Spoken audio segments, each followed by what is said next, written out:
Hi everyone. Welcome to our channel Abu Dhabi నగరంలో. ఈరోజు dhaba style కాజు makhana gravy recipe చూపిస్తాను. ఒకసారి ఈ వీడియోలో చెప్పిన విధంగా చేసి చూడండి. అచ్చం దాబా స్టైల్ టేస్ట్ వస్తుంది. ఇంకా లేట్ చేయకుండా తయారీ విధానం చూద్దాం. ఈ గ్రేవీ కోసం స్టవ్ ఆన్ చేసుకుని ప్యాన్లో 1 కప్పు నీళ్లు వేసుకుని వేడి చేసుకోవాలి. ఇప్పుడు ఈ వాటర్లో 3 మీడియం ఉల్లిపాయలని కొంచెం పెద్ద ముక్కలుగా కట్ చేసి వేసేసుకోండి. అలాగే 50 గ్రాముల జీడిపప్పు కూడా వేసుకుని ఒకసారి కలుపుకొని మూత పెట్టేసి మీడియం ఫ్లేమ్లో ఈ నీళ్ళన్నీ ఎగిరిపోయే వరకు ఉడికించుకోండి. ఇలా నీళ్ళన్నీ ఎగిరిపోయిన తర్వాత స్టవ్ ఆఫ్ చేసేసుకొని వీటిని పూర్తిగా చల్లారనివ్వండి. చల్లారిపోయిన తర్వాత మిక్సీ జార్లో వేసుకొని అవసరమైతే కొంచెం నీళ్లు వేసుకొని మెత్తగా గ్రైండ్ చేసుకోవాలి. ఇలా మెత్తగా గ్రైండ్ చేసుకున్న తర్వాత ఈ జార్ని కాసేపు పక్కన పెట్టేసుకోండి. ఇప్పుడు స్టవ్ ఆన్ చేసుకుని ప్యాన్లో 2 టేబుల్ స్పూన్ల నూనె వేసుకుని వేడి చేసుకోండి. నూనె వేడైన తర్వాత 150 గ్రాముల జీడిపప్పు వేసుకుని వేయించుకోవాలి. ఫ్లేమ్ని లో ఫ్లేమ్లో పెట్టుకుని లైట్ గోల్డెన్ కలర్కి వచ్చే వరకు వేయించుకోవాలి. నేను జీడిపప్పు గుళ్ళు తీసుకున్నానండి. ఇవైతే గ్రేవీ టెక్స్చర్ బాగుంటుంది. వేగిపోయిన తర్వాత ప్లేట్లోకి తీసుకుని పక్కన పెట్టేసుకోండి. ఇప్పుడు ఇదే ప్యాన్లో 150 గ్రాముల ఫూల్ మఖనా వేసుకుని ఫ్రై చేసుకోవాలి.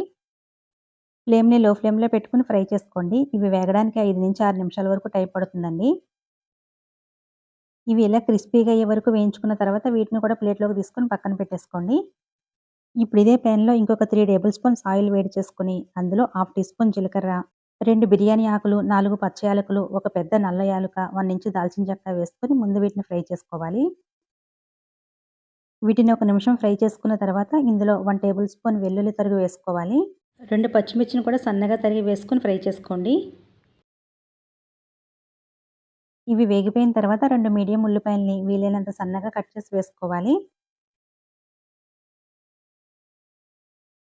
ఈ ఉల్లిపాయ ముక్కల్ని మంచి గోల్డెన్ కలర్కి వచ్చే వరకు వేయించుకున్న తర్వాత 2 టీ స్పూన్ల అల్లం వెల్లుల్లి పేస్ట్ వేసుకోవాలి.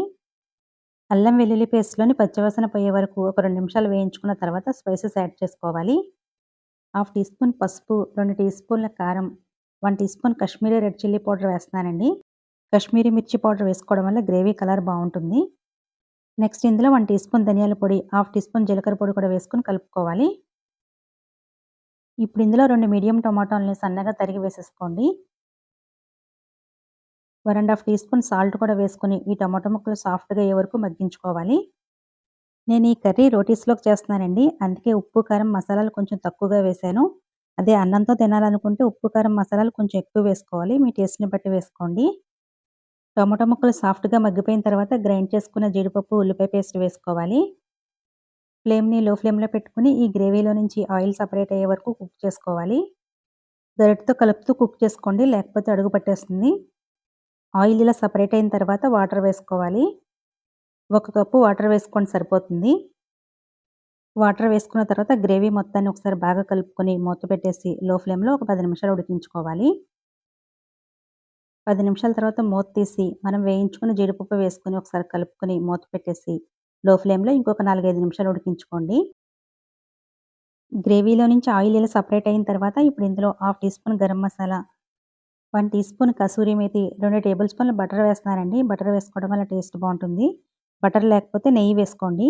3 టేబుల్ స్పూన్ల ఫ్రెష్ క్రీమ్ కూడా వేసుకొని ఇప్పుడు ఇందులో వేయించుకున్న మఖానా వేసుకోవాలి. ఒకసారి బాగా కలుపుకొని మూత పెట్టేసి లో ఫ్లేమ్లో ఒక 2 నిమిషాలు ఉడికించుకోవాలి.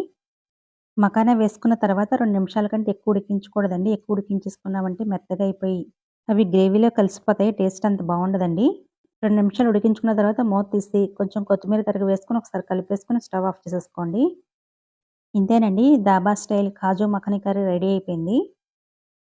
టేస్ట్ చాలా బాగుంటుందండి. నచ్చితే ఒకసారి తప్పకుండా ట్రై చేసి ఎలా వచ్చిందో కామెంట్స్లో తెలియచేయండి. ఈ వీడియో నచ్చితే లైక్ చేసి, షేర్ చేసి మన ఛానల్ సబ్స్క్రైబ్ చేసుకోండి. Thank you for watching.